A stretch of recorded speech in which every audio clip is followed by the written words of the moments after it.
Hello guys, welcome to ElectricianInfo channel. இந்த வீடியோவில் நம்ம ஒரு டிரான்ஸ்ஃபார்ம் எப்படி ஒர்க் ஆகுது, அதுக்குள்ள வைண்டிங் எப்படி பண்ணியிருக்காங்க, இந்த சின்ன டிரான்ஸ்ஃபார்முக்குள்ள எப்படி வைண்ட் பண்ணிடுறாங்க நம்ம பார்த்துக்கலாம்.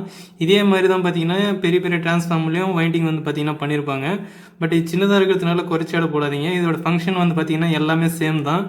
பெரிய டிரான்ஸ்ஃபார்மரில் அதிகமான வைண்டிங் யூஸ் பண்ணியிருப்பாங்க, சின்ன டிரான்ஸ்ஃபார்மரில் கொஞ்சோண்டு வைண்டிங் யூஸ் பண்ணியிருப்பாங்க, அவ்வளோதான் டிஃப்ரெண்ட்டு. வாங்க வீடியோக்குள்ளே போகலாம்.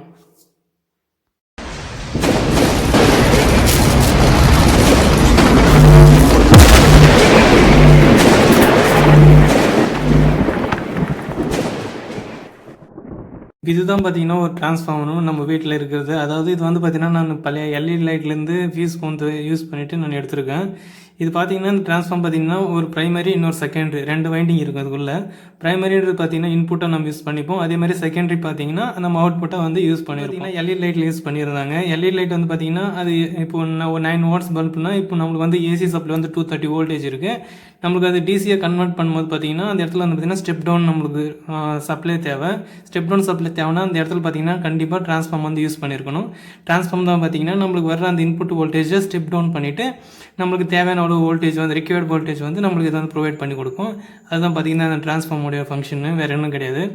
நீங்கள் வேணும்னா ஒரு டிப்ளமோவோ இல்லை ஒரு இன்ஜினியரிங்கோ இல்லை எதனா எலக்ட்ரிக்கல் ஸ்டூடெண்ட்டோ இல்லை அதர் டிபார்ட்மெண்ட் ஸ்டூடெண்ட்டோ எல்லாருக்கும் பார்த்தீங்கன்னா பேசிக்காக இந்த டிரான்ஸ்ஃபார்ம் ஃபங்க்ஷன் கண்டிப்பாக ஒன்று இல்லைன்னா நம்மளுக்கு வீட்டுக்கு இல்லை எந்த இண்டஸ்ட்ரியல் எக்யூப்மெண்ட்டுமே ஒர்க் ஆகாது. ஏன்னா எல்லாமே பார்த்தீங்கன்னா ஏசி சப்ளையில் தான் டிபெண்ட் பண்ணியிருக்கு. எதுவுமே அதிகமான எக்யூப்மெண்ட் பார்த்தீங்கன்னா அதாவது மோஸ்ட்டாக ஹெவி குட்ஸ் எல்லாமே பார்த்தீங்கன்னா எலக்ட்ரிக்கல் ரிலேட்டிவாக இருக்குது. ஹெவி மோட்ரு அந்த மாதிரி பார்த்தீங்கன்னா ஹெவி குட்ஸ் எல்லாமே பார்த்தீங்கன்னா ஏசி சப்ளையில் தான் டிபெண்ட் பண்ணியிருக்கு. அதிகமாக பார்த்தீங்கன்னா டிசி சப்ளை வந்து யூஸ் பண்ணிட மாட்டாங்க. ஏன்னா டிசிக்கு யூஸ் பண்ணுற சப்ளை ப்ளஸ் அந்த டிசி சப்ளை ப்ரொடியூஸ் பண்ணுற சப்ளை டிரான்ஸ்போர்ட் சப்ளை இது ஃபுல்லாக பார்த்தீங்கன்னா இந்த சப்ளை பண்ணுற எல்லாமே பார்த்தீங்கன்னா அதிகமான காஸ்ட்டாக இருக்கும். ஏன்னா டிசி வந்து பார்த்தீங்கன்னா அவ்வளோ எக்ஸ்பென்சிவ் ஹை இன்சுலேட்டிங் மெட்டீரியல் வந்து யூஸ் பண்ணியிருக்கணும். ஏன்னா அது வந்து பார்த்தீங்கன்னா டைரக்ட் கரண்ட்டு அது பார்த்தீங்கன்னா கான்ஸ்டன்ட் வோல்டேஜ் வந்து ஃப்ளோ ஆகும். அதே பார்த்தீங்கன்னா நம்ம ஏசி சப்ளை வேணும்னா எவ்வளோ தேவையோ அவ்வளோ வந்து பார்த்தீங்கன்னா நம்ம பூஸ்ட் அப் பண்ணிக்கலாம்.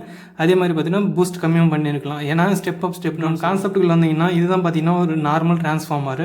இது வந்து பார்த்தீங்கன்னா சிங்கிள் ஃபேஸ் டிரான்ஸ்ஃபார்மர், 3 ஃபேஸ் கிடையாது. ஏன்னா சிங்கிள் ஃபேஸ் தான் 2 டெர்மினல் வந்து இன்புட் கொடுப்போம், 2 டெர்மினல் வந்து அவுட்புட் எடுத்துப்போம். அதாவது ஃபேஸ் நியூட்ரல், இன்னொன்று அவுட்புட் வந்து பார்த்தீங்கன்னா ஃபேஸ் நியூட்ரல். இங்கே இருக்குது பார்த்தீங்கன்னா இது அவுட்புட்டு, டிரான்ஸ்ஃபார்மோடைய அவுட்புட்டு. இது வந்து பார்த்திங்கன்னா டிரான்ஸ்ஃபார்மோடைய இன்புட்டு. இந்த மாதிரி தான் பார்த்திங்கன்னா நம்ம டிரான்ஸ்ஃபார்மில் வந்து பார்த்திங்கன்னா நமக்கு வந்து வைண்டிங் வந்து ப்ரொவைட் பண்ணியிருப்பாங்க.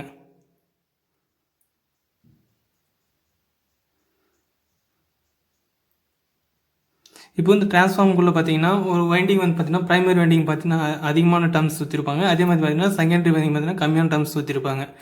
இதில் பார்த்தீங்கன்னா இதுதான் பார்த்தீங்கன்னா கோர். டிரான்ஸ்ஃபார்ம் ஒர்க்கிங் பிரின்சிபல் நீங்கள் பார்த்தீங்கன்னா அதாவது இது எது பேஸ் பண்ணி இது ஒர்க் ஆகுதுன்னு பார்த்தீங்கன்னா மியூச்சுவல் இண்டக்ஷன் பிரின்சிபல் மேல் ஒர்க் ஆகுது. அப்படி இல்லைன்னா இதுவே இன்னொரு நினைவு நம்ம கூப்பிடும் போது பார்த்தீங்கன்னா எலக்ட்ரோ மேக்னெட்டிக் இண்டக்ஷன். இந்த மாதிரி ரெண்டு நம்ம இந்த கோர் நம்ம யூஸ் பண்ண பார்த்தீங்கன்னா இது மேக்னெட்டிக்கலி வந்து பார்த்தீங்கன்னா அது வந்து பார்த்திங்கன்னா கனெக்டிங்கில் இருக்கும். அதாவது இந்த இன்புட்டு இந்த அவுட்புட், அதாவது இன்புட் வைண்டிங் அதுக்கப்புறம் அவுட்புட் வைண்டிங், அதாவது ப்ரைமரி அப்புறம் செகண்டரி வைண்டிங் வந்து பார்த்திங்கன்னா இது வந்து பார்த்திங்கன்னா இன்புட்டில் அதாவது ஒயர்லி வந்து பார்த்திங்கன்னா அதாவது இதுக்குள்ளே நம்ம யூஸ் பண்ணிக்கிற அந்த வைண்டிங்லேயும் பார்த்திங்கன்னா 2 செப்பரேட்டாக இருக்கும்.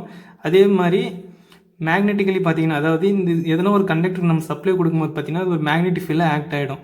அது மாதிரி பார்த்தீங்கன்னா அதே மாதிரி இந்த ப்ரைமரி செகண்டரி வந்து பார்த்திங்கன்னா 2 கம்பைண்டடாக இருக்கும். அதாவது மேக்னெட்டிக்கலி 2 வந்து பார்த்திங்கன்னா கலந்து இருக்கும். அதே இந்த ஒயர்லி அதாவது இந்த வைண்டிங்லேயும் பார்த்திங்கன்னா நம்ம 2மே செப்பரேட்டாக இருக்கும்.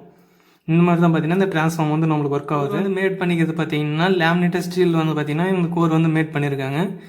மற்றபடிக்கு இந்த டிரான்ஸ்ஃபார்ம் பார்த்திங்கன்னா பேசிக் அவ்வளோதான். இவ்வளோ தெரிஞ்சாலே போதும். நம்ம எல்லா ஃபங்க்ஷனும் அவ்வளோதான். இதுக்கு மேலே நீங்கள் படிச்சிருக்கு பார்த்தீங்கன்னா ரிலக்டன்ஸ், ரெசிஸ்டன்ஸ் இந்த மாதிரி பார்த்தீங்கன்னா ஆட் பண்ணிப்பாங்க. அதாவது ஒரு டிரான்ஸ்ஃபார்மர் தான் பார்த்தீங்கன்னா எலக்ட்ரிக்கல் டிவைஸ்லேயே 99% பார்த்தீங்கன்னா பர்ஃபெக்டாக இன்புட் எவ்வளோ கொடுக்குறீங்களோ அதே மாதிரி அவுட்புட் கொடுக்குற ஒரே ஒரு எக்யூப்மெண்ட் எதுனா ஃபஸ்ட்டு வந்து பார்த்தீங்கன்னா டிரான்ஸ்ஃபார்மர் தான். ஏன்னா இது நிறைய ஜென்ரல் கொஸ்டினில் கூட ஒரு எலக்ட்ரிக்கல் மெட்டீரியல் பார்த்தீங்கன்னா எல்லாமே லாஸஸ் இருக்கும், எல்லா எக்யூப்மெண்ட்டுமே லாஸஸ் இருக்கும். ஒரு ரெசிஸ்டன்ஸ் லோடு எடுத்துக்கினா லாஸ் இருக்கும்.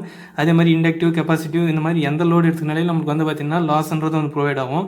பட் டிரான்ஸ்ஃபார்மரில் நம்ம எவ்வளோ இன்புட் கொடுக்குறோமோ அதே மாதிரி அவுட்புட் வந்து நம்மளுக்கு மோஸ்ட்லி அப்படின்னா 99% வந்து பார்த்திங்கன்னா நம்மளுக்கு வந்து பார்த்திங்கன்னா அவுட்புட் வந்து ஜென்ரேட் பண்ணி கொடுக்கும்.